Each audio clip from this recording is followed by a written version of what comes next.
शेतकऱ्याची मेहनत आमची जबाबदारी. प्रगत तंत्रज्ञानासह पिकांचे संपूर्ण संरक्षण. इडीमॅक्स बायोटेक, तुमच्या शेतीचा खरा पार्टनर. नमस्कार शेतकरी मित्रांनो. वातावरणाचा हा बदल आणि कमी दाब, बंद हवेचं ठिकाण, गरमीचं वातावरण आता या ठिकाणी आहे आणि काही तासातच आपल्याला जोरदार पावसाची शक्यता बघायला मिळणार आहे. तर महाराष्ट्रामध्ये कोणकोणत्या भागात पावसाची शक्यता बघायला मिळणार आहे त्याची संपूर्ण माहिती आपण या ठिकाणी जाणून घेणार आहोत. सध्याच्या वातावरणामध्ये जर बघितलं तर चाळीसगाव, छत्रपती संभाजीनगर, अहिल्यानगर तसंच नाशिक भाग आहे. या ठिकाणी आपल्याला तीव्र कमी दाब बघायला मिळत आहे. त्याचप्रमाणे आपल्याला जळगावच्या काही भागातही आपण बघू शकतो. बुलढाणामध्ये, जालनामध्ये तसेच अकोला, अमरावती या ठिकाणी सुद्धा आपल्याला कमी दाबाचे क्षेत्र बघायला मिळत आहे. बंद हवेचं ठिकाण आपल्याला या ठिकाणी महाराष्ट्रात बहुतांश ठिकाणी बघायला मिळत असल्यामुळे पावसाची स्थिती आज कशी असणार आहे आणि त्याचबरोबर मध्यरात्री व पहाटे पावसाची स्थिती कशी असणार आहे त्याची संपूर्ण माहिती आपण या ठिकाणी आता व्हिडिओमध्ये घेणार आहोत. मित्रांनो, अजूनही आपण या YouTube चॅनलला सबस्क्राईब केलं नसेल तर सबस्क्राईब करा, बेल आयकॉनला क्लिक करा नवीन व्हिडिओ बघण्यासाठी. बंगालच्या उपसागरातही कमी दाबाचं क्षेत्र या ठिकाणी आहे आणि अरबी समुद्रातही आहे. आता या ठिकाणी हिंद महासागरात पावसाचं जे वातावरण आहे ते आपल्याला लवकरच बघायला मिळणार आहे. 7 ते 8 मे नंतर आपल्याला याचा मुख्य परिणाम बघायला मिळणार आहे. त्यानंतर पुढील एक चक्रीवादळ जे आहे ते सुद्धा आपल्याला बघायला मिळणार आहे. त्यानंतर मुख्य पावसाची तारीख सुद्धा यामध्ये कळणार आहे. आता आजचं वातावरण आपण या ठिकाणी बघणार आहोत. आज 23 तारीख आहे. आज संध्याकाळी कसा पाऊस असणार आहे तसंच 24 तारखेला कसा पाऊस असणार आहे याची एक अपडेट आपण मुख्यतः घेत आहोत. आता ह्या ठिकाणी आपण नाशिक भाग बघत आहोत. नाशिक भागामध्ये जर बघितलं तर नाशिक सिटी, गंगापूर तसंच शिलापूर, नागापूर, देवळाली या ठिकाणी जर बघितलं तर आपल्याला हलक्या स्वरूपात काही भागांमध्ये पावसाची शक्यता असू शकते. पावसाची जी शक्यता आहे ती एकदम हलक्या प्रमाणामध्ये आहे. काही भागात होईल तर काही भागात होणार नाही, परंतु आपल्याला वारे वाहताना दिसणार आहेत. अचानक आपल्याला वादळी वाऱ्याची शक्यता या ठिकाणी नाकारता येणार नाही. त्याचबरोबर ओझरच्या काही भागात आहे, करसूलच्या काही भागात या ठिकाणी आहे आणि दिंडोरीच्या काही भागांमध्ये आपल्याला पावसाची शक्यता काही प्रमाणामध्ये हलक्या मध्यम स्वरूपात आहे. त्याचप्रमाणे वादळी वाऱ्याची शक्यता सुद्धा आहे. वणी भागामध्ये जर बघितलं तर तिथे सुद्धा आज पावसाची शक्यता संध्याकाळनंतर वर्तविण्यात आलेली आहे. सिन्नर भागामध्ये जर बघितलं तर सिन्नर भागामध्ये सुद्धा आज हलक्या प्रकारचा पाऊस या ठिकाणी आपल्याला बघायला मिळणार आहे. तसंच संगमेर, जोरवेच्या काही भागात सुद्धा आपल्याला हलक्या पावसाची शक्यता बघायला मिळणार आहे. त्याचप्रमाणे इकडे घोटी आहे, इगतपुरीचा काही भाग आहे, तिथे सुद्धा आपल्याला हलका पाऊस बघायला मिळू शकतो. हा पाऊस जो आहे तो मित्रांनो काही प्रमाणात काही भागात होईल तर काही भागात होणार नाही, परंतु यामध्ये वादळी वारे नक्कीच आहे. तसंच आपल्याला श्रीरामपूर आणि गंगापूरच्या काही भागात पावसाची शक्यता कमी आहे, परंतु वादळी वाऱ्याची शक्यता या ठिकाणी नाकारता येणार नाही. हलक्या प्रमाणे तर काही भागात जोरदार वादळी वारे बघायला मिळणार आहे. आता अहिल्यानगरच्या भागात जर बघितलं तर अहिल्यानगरमध्ये आपण बघू शकतो की काही भागांमध्ये आपल्याला वादळी वारे बघायला मिळत आहे. त्यामध्ये सुपा आहे, पारनेर आहे, खंडाळा आहे. या ठिकाणी आपल्याला हलक्या पावसाची शक्यता या ठिकाणी आहे.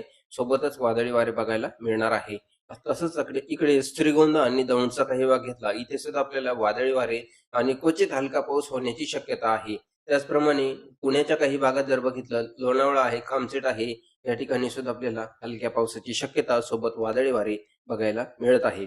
त्याचप्रमाणे या ठिकाणी आपण बघू शकतो की पाचोडच्या काही भागात सुद्धा आपल्याला पावसाची शक्यता वर्तवली जाणार आहे. आता इकडे किनारपट्टीला रत्नागिरीच्या काही भागात जर बघितलं, इथे सुद्धा आपल्याला हलक्या पावसाची शक्यता आहे. आता चिपळूणच्या काही भागात जर बघितलं तर चिपळूणमध्ये सुद्धा आपल्याला वादळी वारे व हलका पाऊस, महाबळेश्वरमध्ये आपल्याला हलक्या पावसाची शक्यता आहे. पावसाला पाहिजे तसा जोर या ठिकाणी नाहीये, परंतु जोरदार पाऊस आपल्याला कोल्हापूर, कोंडोली आणि सांगली, कुरडवाड या ठिकाणी क्वचितच्या काही भागात हलका पाऊस ते मध्यम पाऊस बघायला मिळत आहे. जत काटणीमध्ये या ठिकाणी सुद्धा आपल्याला हलक्या मध्यम पावसाची शक्यता आहे. तर काही भागात या ठिकाणी गारपीटची सुद्धा शक्यता वर्तविली जात आहे. कोल्हापूरच्या काही भागामध्ये, कर्नाटकाच्या काही भागांमध्ये आपल्याला तो परिणाम मुख्यतः आज जाणवू शकतो. संध्याकाळनंतर ही परिस्थिती आहे ती जाणवू शकते. निपाणी, चिकोंडीच्या काही भागात सुद्धा हा पाऊस आहे. आणखी आपल्याला सोलापूर भागात जर बघितलं तर तिथे आपल्याला अक्कलकोट, उमरगा या ठिकाणी आहे. निलंगाच्या काही भागांमध्ये आहे. बिदरमध्ये आपल्याला हलका पाऊस आहे. चित्तगोपाच्या काही भागात आपल्याला हलक्या पावसाची शक्यता आज संध्याकाळनंतर वर्तवली जाणार आहे. तसेच मध्यरात्रीचा काही अंदाज आहे तो सुद्धा आपण बघणार आहोत आणि त्यानंतर आपण एक 24 तारखेचा एक शॉर्टकट आढावा आपण या ठिकाणी घेत आहोत. आता संध्याकाळचं जर बघितलं रात्रीचं तर पंढरपूरच्या काही भागांमध्ये आपल्याला हलक्या पावसाची शक्यता आहे. तर तिथे पंढरपूर, जत आणि चंदनचहाचा काही भाग जर घेतला इथे आपल्याला हलक्या पावसाची शक्यता इथे वर्तवली जात आहे. आपण या ठिकाणी बघू शकतो. बाकी इतरत्र भागामध्ये कुठेही पावसाची शक्यता नाही किंवा वादळी वाऱ्याची शक्यता या ठिकाणी बघायला मिळत नाही. आता आपण एक शॉर्टकट आढावा 24 तारखेचा घेऊया. कारण 24 तारखेला बहुतांश जिल्ह्यांमध्ये, तालुक्यांमध्ये पावसाचं जे वातावरण आहे ते आपल्याला या ठिकाणी बघायला मिळणार आहे. आता या ठिकाणी 24 तारखेचा अंदाज जर घेतला तर सकाळपासून आपल्याला कुठेही ढगाळ वातावरण बघायला मिळणार नाही. परंतु दुपारनंतर थोडासा बदल होईल आणि त्यामध्ये मोठा पाऊस आपल्याला बघायला मिळणार आहे. सुरुवात आपल्याला माहीतच आहे ती कोल्हापूरपासून आहे. कारण तिकडूनच आपल्याला सध्या पाऊस बघायला मिळत आहे. कोल्हापूर आहे, तसंच सिंधुदुर्ग आहे, फोंडा, राधानगरी या ठिकाणी आपल्याला पाऊस, तर या ठिकाणी रत्नागिरीच्या काही भागात सुद्धा आपल्याला पावसाची शक्यता आहे. रत्नागिरीमध्ये आपण बघू शकतो. राजुराच्या काही भागात हलका पाऊस आहे. हा पाऊस जो आहे तो जोरदार नाहीये, परंतु यामध्ये वादळी वारे आपल्याला बघायला मिळत आहे. त्याचप्रमाणे इकडे कराडच्या काही भागात जर बघितलं तर कराड आहे, तसंच फलटण आहे, लोणंद आहे. या ठिकाणी आपल्याला सासवडच्या काही भागात हलक्या पावसाची शक्यता सोबत वादळी वारे आहे. महाबळेश्वरमध्ये पाऊस आहे. 24 तारखेचा अंदाज आपण बघत आहोत दुपारनंतरचा. तसेच वाई आणि भोरच्या काही भागात आपल्याला इथे पाऊस बघायला मिळत आहे. लवासाच्या काही भागात, पुणे आणि लोणावळ्याच्या काही भागात आपल्याला पावसाची शक्यता या ठिकाणी वर्तवली जाणार आहे. त्याचप्रमाणे इकडे शिरूर आणि टाकळी डोकेश्वर इथे सुद्धा आपल्याला पाऊस आहे. तर अहिल्यानगर सिटी भागात सुद्धा या ठिकाणी पाऊस आहे. तसंच जुन्नर आणि कोंडोलीच्या काही भागात सुद्धा हलक्या पावसाची शक्यता, वादळी वारे बघायला मिळणार आहे. कमी दाब क्षेत्र असल्यामुळं या ठिकाणी आपल्याला काय होतं, की हलका पाऊस बघायला मिळतो. परंतु जे पावसाचं वातावरण आहे ते कमी आहे. वादळी वाऱ्याची शक्यता इथे बघायला मिळत आहे. अकोले आहेत, तसेच संगमेरचा भाग आहे. अकोले आहे, तसंच सिन्नरचा भाग. अकोले ते सिन्नरचा मध्य भाग आहे, तिथे आपल्याला पावसाची शक्यता आहे. बाकीच्या भागांमध्ये आपल्याला वारे बघायला मिळत आहे. ना तसंच निफाड आणि चांदवड या भागात जर बघितलं तर आपल्याला इथे पावसाची शक्यता कमी, परंतु वादळी वाऱ्याची शक्यता या ठिकाणी जास्त आहे. सिन्नर भागात आपल्याला पाऊस बघायला मिळणार आहे 24 तारखेला. सिन्नर बरोबरच आपल्याला पिंपळे, तसेच कान्होरी, या ठिकाणी पंचाळ्याचा काही भाग आहे.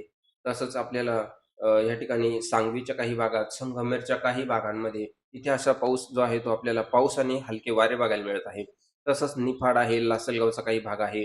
इथे आपल्याला फक्त वादळी वारे आणि हलका पाऊस काही तुरळक ठिकाणी बघायला मिळत आहे. संभाजीनगरमध्ये जर बघितलं तर तिथे सुद्धा आपल्याला काही भागांमध्ये तुरळक आणि हलका पाऊस बघायला मिळणार आहे.